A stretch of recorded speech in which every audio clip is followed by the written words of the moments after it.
The very hot stock AGNC has saw another tough quarter, and there are concerns that whether it will be able to maintain its solid dividend yield or not.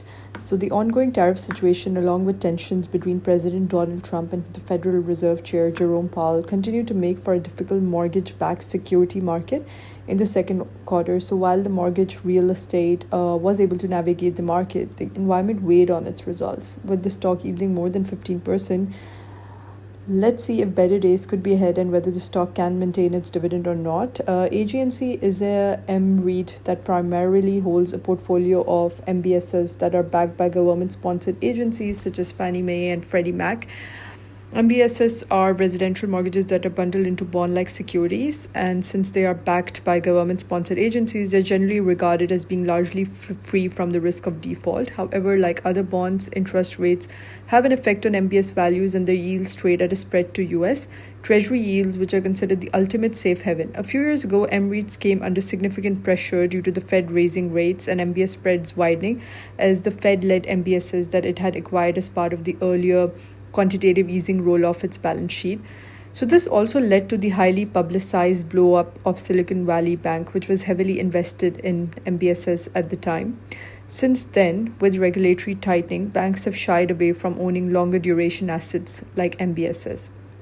So on its quarter 2 call, AGNC said that despite the Federal Reserve and Treasury Department indicating that beneficial regulatory reforms were coming, banks remain largely on the sidelines. It also noted that foreign investor demand appeared subdued due to a weak US dollar and geopolitical risk. Importantly, AGNC said that comments from President Trump and Treasury Secretary Scott Bessent should help ease any investor concerns about the future of Fannie and Freddie and their role in the mortgage markets. One of the most important metrics for M-REITs is their tangible book value, which is essentially the value of their portfolio. So the market turmoil caused AGNC TBV to fall 5% or 0.44 per share to 7.81 at the end of quarter 2, which was down from 8.25 per share at the end of quarter 1. It said that it has risen 1% for July after deducting its dividend. Overall, AGNC generated 0.38 per share in the net spread and income from dollar rolls. It generated a negative 1% economic return on its tangible common equity, with its TBV falling 0.44 per share. AGNC ended the quarter with higher debt, with 7.6 times tangible net book value at risk leverage. That compares to 7.5 at the end of the first quarter, at 7.4 a year ago. So, given all this scenario, AGNC is still generating enough income to cover its large dividend and expects its net spread and dollar roll income to stay in the mid to high 0.30 dollars to the low to mid 0.40 range, which should help support it. However, for the stock to really work, it needs to see its TBV rally. The Fed seems reluctant to lower interest rates at the moment, although the biggest TBV catalyst for the M-REIT would be tighter MBS spreads.